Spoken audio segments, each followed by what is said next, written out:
All right. This is what we call a here at home artist interview, courtesy of the independent 88.5 FM here in Los Angeles and Orange County. My name's Mookie, or Mark if you prefer. And we're here with Annie Clark, goes by the name St Vincent. Where are you right now physically, I'm not emotionally? oh God. Physically, I'm in my studio in Los Angeles. Is that where the magic happens, producing demos, writing music generally? Yeah, that's where the magic happens. It's the process between like demo and final recording is actually very blurry now. I usually because I have a real functioning studio, the things I start can usually become at least some part of the final recording. Right. And I'm sure you've been asked this before, but during the pandemic, was that essentially where you were living, maybe putting the finishing touches to the record Daddy's Home? Yeah, I put about half, I mean, I the record was made about half before quarantine and half after. Hmm. So, yeah, I spent most of my days in this room, um, trying to imagine a psychedelic other world that wasn't, Yeah. watching Netflix. Yeah.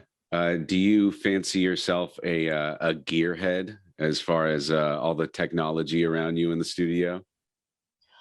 Well, I am in a certain way. I'm kinda like I'm not a gear snob, like, anything that can kinda help me get an interesting sound.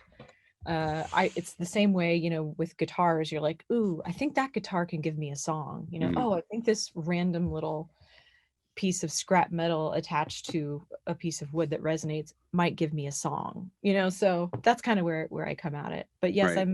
I am techie. I guess that's the old Fiona Apple technique. I guess you heard with her last record, she was running around her home, kind of banging on random things around the apartment or whatever, trying to capture audio for the record "Fetch the Bolt Cutters." Yes, great record. Yeah. Oh, absolutely. So as we talk right now, the new record "Daddy's Home" should be available in a few days, the 14th of May on Friday.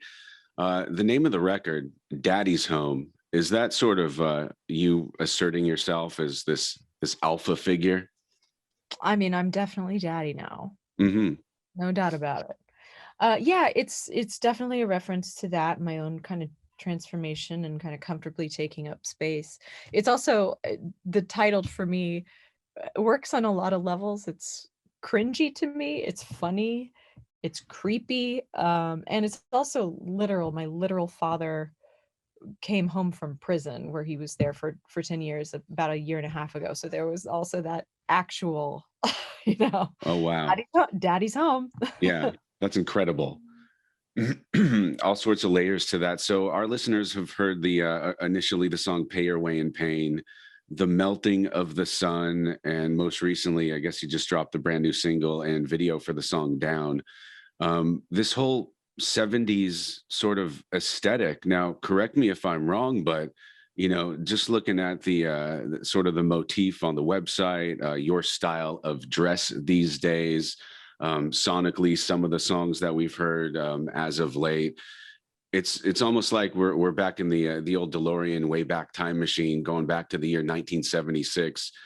Did and if you're anything like me, you go through periods of your life where you become fascinated with periods of time or certain eras. For instance, I know a long time ago I was fascinated with the CBGB scene in New York in the late 70s, and I would read all the books, and I just wanted to know about the culture. You coming from this sort of from the same standpoint, from looking at 70s culture? Yeah, I mean, I'm not a total completist, I have to say. Mm, Um, so I definitely I've listened to music like that, the great Stevie Wonder records, Talking Book, Fulfilling His First Finale, Songs in the Key of Life, um, the Steely Dan records from that time, music that was made in New York from 71 to 76, like that fusion of rock and jazz and soul and everything. I've listened to that music so much that I didn't necessarily have to go back and listen to it tons to kind of have it flow through me, but I did definitely study. Um, I really studied like, wow, why does this change feel so good? Why does this chorus feel so good? It lifts here and it ducks here and it moves. And so I just went back and really and really just went, God, this harmony is so brilliant. And tried to incorporate a lot of that into what I was doing. Mhm. And and I kind of sorry, I lost my train of thought there. You'll edit this. No, it's cool. Just the whole aesthetic of it. Again, your style of dress and everything. Yeah. Reminds me of reading about and seeing pictures of the old Max's Kansas City in New York. Like you're standing online to get into that venue to see the Velvet Underground or the Talking Heads or something like that. I love every part about it. Um, Jack Antonoff, you worked with, right, for this album. Yes. And what sort of a collaborative effort was it working with Jack in the studio? I think I saw one of your previous YouTube videos, and you were talking about the song "The Melting of the Sun" specifically, and how, from sort of what I gathered from what you were talking about, it was a major collaborative effort between you and Jack. Just the concept of that song, perhaps, or am I way off? The concept of that song, uh, I had written the song and I was really struggling with the lyrics. But I had, I had the melody and the just everything was written, and I just had to find lyrics that kind of touched on where what I wanted to say. And I tried a number of things, and sometimes it would go into this the territory of music that was like that's like the territory of storytelling that's like um I'm right and you're wrong kind of world. And I was like, no, that's not where I'm going with this. And I was like, I kind of Jack was like, yeah, what about something, a little bit more like lean into the psychedelia of it. And I was like, okay, that's really interesting. Yeah, like a kind of melting sun thing. And I was like, oh, that says what I'm trying to say, which is like this like power structure that we just that seems immobile Hmm. and permanent can actually dissolve before your eyes, and you know we can move forward. The concept of the song and the lyrics are so very powerful. Kind of reminds me of one of my favorite songs from just a few years ago. Hozier came out with a song with Mavis Staples, "Nina Cried Power," which was one of my favorites at the time. The Yeah. Melting of the Sun. I mean, you mentioned Joni Mitchell and Nina Simone, Tori Amos, and some of the greats of the past. I feel like it's an amazing song, and certainly speaking on the times of of today, as well as the times that those particular artists were in. I guess in their heyday. Wanted to talk briefly about the other songs that we've heard and the other songs we've played on the air. "Pay Your Way in Pain" and the song "Down." Are those songs essentially autobiographical? Oh, I mean, yeah, I mean, all the songs really are autobiographical Uh-huh. in a big way. I mean, I've been the girl with last night's heels on the morning train. I've been the girl at the holiday party who's revealing herself by the pain that she's trying to conceal. I mean, I've really Hmm. lived it so I could write about it. But um with Pay Your Way in Pain, I was just like, I was thinking about how it seemed like in American culture, um, everywhere you turn, someone's kind of like asking you to pay the piper. And you're like, well, and people are just trying to like honestly do their best to get by and be okay in this world. And what everybody wants is like, fucking food and shelter and love. Yeah. And yet that is somehow so difficult. Um, and then it also kind of feels like, because it's the first song on the album, it's a little bit Mm. of a setup to what the other songs are gonna be about. It's like Right. a bunch of people paying their way in pain. Yeah, I love that music is almost like going into a museum and looking at a piece of art on the wall where, 100 people could interpret the same painting in a different way, but the way that you've written the song "Pay Your Way in Pain," I feel like is 100%. You might have been talking about your own experiences, but it is 100% relatable to a lot of people out there, you know? Yeah. I'm glad. I mean, it feels like a blues for 2021. You know, Mm, it's all the same stuff that the blues has talked about forever. It's, there's no food on the shelves. There's, yeah. my Yeah. baby The left me. I've been kicked out from polite society, and guess what? I want to be loved. We're here with St. Vincent on the independent 88.5 FM. I love stvincent.com is the website. I love the merch that's available right now. For the longest time, doing these Zoom interviews with artists, a lot of them, lesser established artists. I would tell people, you can't buy a ticket for a show. So, maybe a little bit goes a long way. Go buy the vinyl on the websites, the merch. You got sweatshirts and tees and pens and candles. The cassette tapes are sold out, apparently. Apparently, those are making a resurgence. And I've never seen anybody sell an 8-track until now. Now, you were probably not even around when 8-tracks were in cars or anything like that, but apparently you do have an affinity for old school. Well, I think with this record, I mean, everything that I wanted to do with, the way I look, the way that the vinyl packaging looks and feels, and just everything. Like, I would just want to tell the story, Hmm. and um and have fun with it, and be, period specific. I mean, Hmm. I wish anyone luck trying to find an 8-track player to actually play the music, but it's fun to have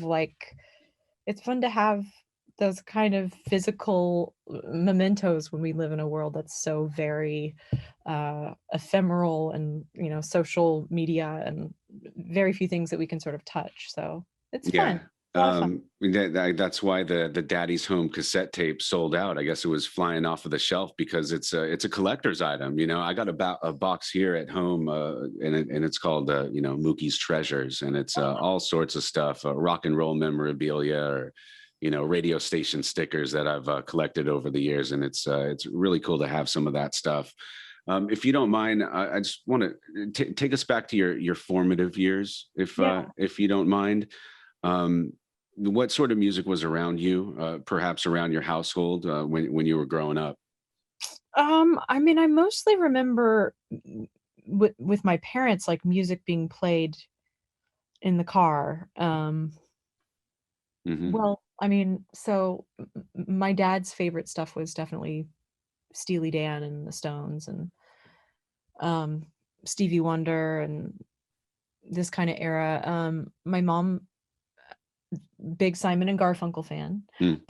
but I didn't. I had older siblings, so I'll never forget one day somebody was moving. Somebody with great taste was moving or something, and a box of CDs fell out of their truck, and it landed on our front lawn. And I'll never forget, it was like Pet Shop Boys, Yeah. 9 Inch Nails, uh, the Train Spotting soundtrack, like, just really cool stuff that it really was like gift from heaven. I mean, I'm Yeah. really sorry for the guy or girl who lost 20 great records, but the Metallica Black Album was in there. I mean, it was just like, Yeah. wow, um what a great little music lesson here. I never had I never had an older sibling or anything, so it took me a few years after I got out of the house to discover artists like The Cure, and Depeche Mode, and some of those. I remember driving in the car, my mom would listen to the Phantom of the Opera soundtrack, or Lion King, and my dad would Oh, right. Yes. write all of that stuff, right? And my dad would certainly listen to the Doors, and some of those classic rock stations or whatever. But eventually you figure it out. I'm so glad that you take the time to do this sort of stuff, and I guess press around a record is so very important. But not only are you doing stuff like Saturday Night Live, but you also take the time to talk to public radio stations around the country. I think that is so super cool. What was your experience performing Saturday Night Live recently? Oh, yeah. Well, it was my second time on the show, which is crazy to think. But I I had a lot of fun this time. I mean, Mhm. last time, the first time I did it, God bless, I enjoyed it, but I more enjoyed it in hindsight because I was so very nervous to do it because it's one of my favorite shows. I've been watching it since I was a kid, and it was just such a monumental moment. I Yeah. I this time around, I kinda knew what to expect in a sense with the rehearsals and this and the pace, and I just had a great time.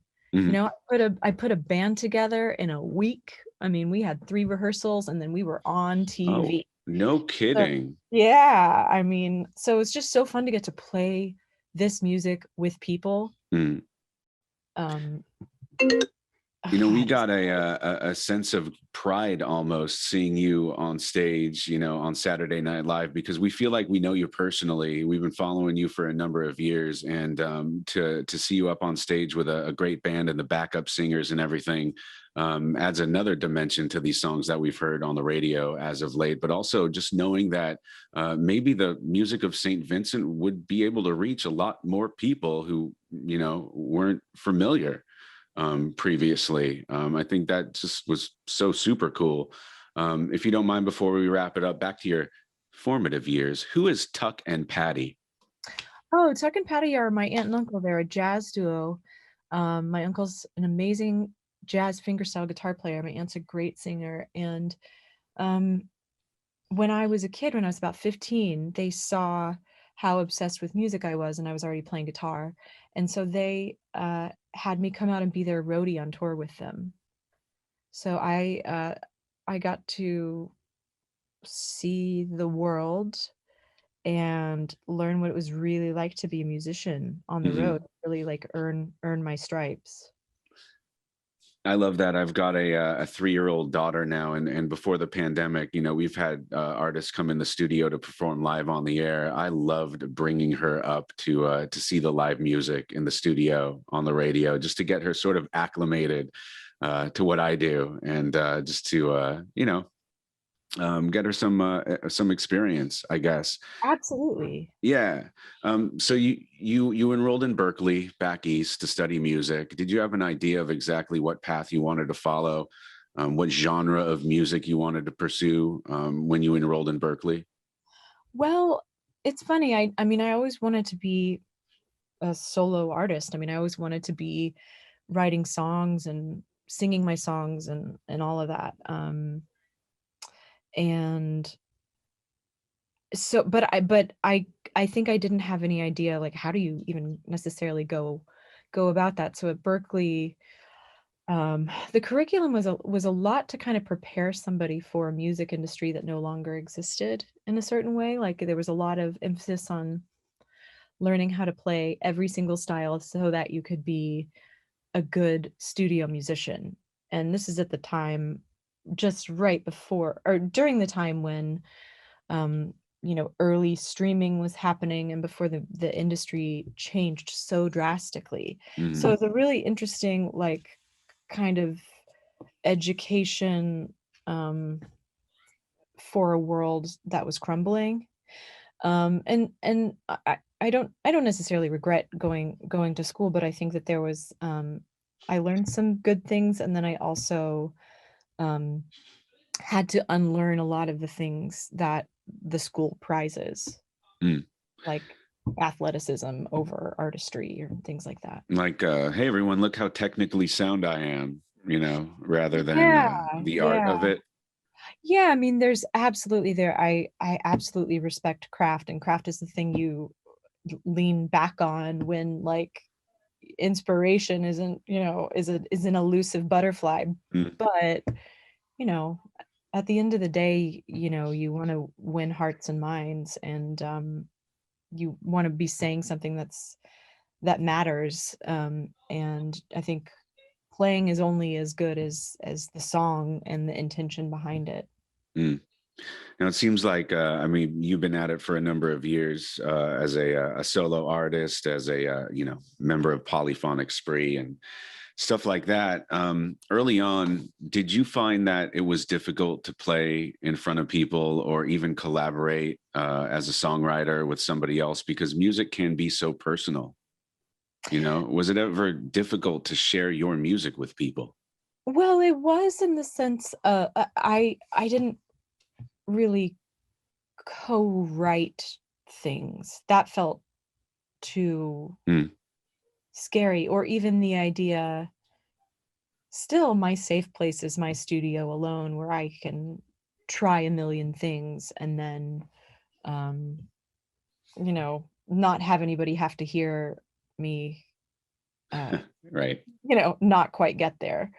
So, but with something like the polyphonic spree, I mean, I really learned how to become like a guitar player that supports, a vocal, and I learned how to Mm, perform, and because I jumped from playing, uh, coffee houses by myself to, um, you know, yeah. being on stage at a festival for 30,000 people. And you just like, that was such a formative, cool experience. 30,000 people on stage with you with the polyphonic spree or in attendance. Uh, I mean, might as well have been. No, 30,000 people. There were probably 25 people on stage, but there were 30,000 people in the audience the first show I did with them. And it was like, Yeah. Now, wow. when was the last sort of underplay that you did, or maybe it was recently, just sort of performing for family and friends? Oh god, I don't perform for I don't assume that my family and friends want to hear me play music. I don't know why that I I'm not the person who, like, whips out the acoustic guitar when the party's getting a little late. Right, right. I just wouldn't do that to someone. I really only wanna perform for people who consent to a performance. Like, Sure. express written consent, but, uh but yeah, the last time, I mean, I was playing these really, really fun, gigs on the Mass Seduction tour that were, like, um, just me and my friend Thomas Bartlett, who's a piano player. We played, it's a while ago, we played this little church in England. I don't know, it was probably 300, 400 people, and it was just me and him, and I really got to live out my lush life fantasy there. That, like, Yeah. that oh, to be a lounge singer, cracking jokes, having a witty retort, doing a little crowd work, singing the song, breaking people's hearts. Oh, I love it. Yeah, It's and really, really fun. I'm sure you're really excited to get back on stage in front of people. You know, post pandemic. We've seen artists come alive when we've done our drive-in concerts, and just being there to hear a snare drum during sound check is just more magical than anything because we haven't had it in over a year. I know. Yeah, it's crazy. But we are so very intrigued by your music. It seems like you're in such a good place right now where you could dream up a concept and really bring some of your artistic thoughts to fruition via music and visually as well.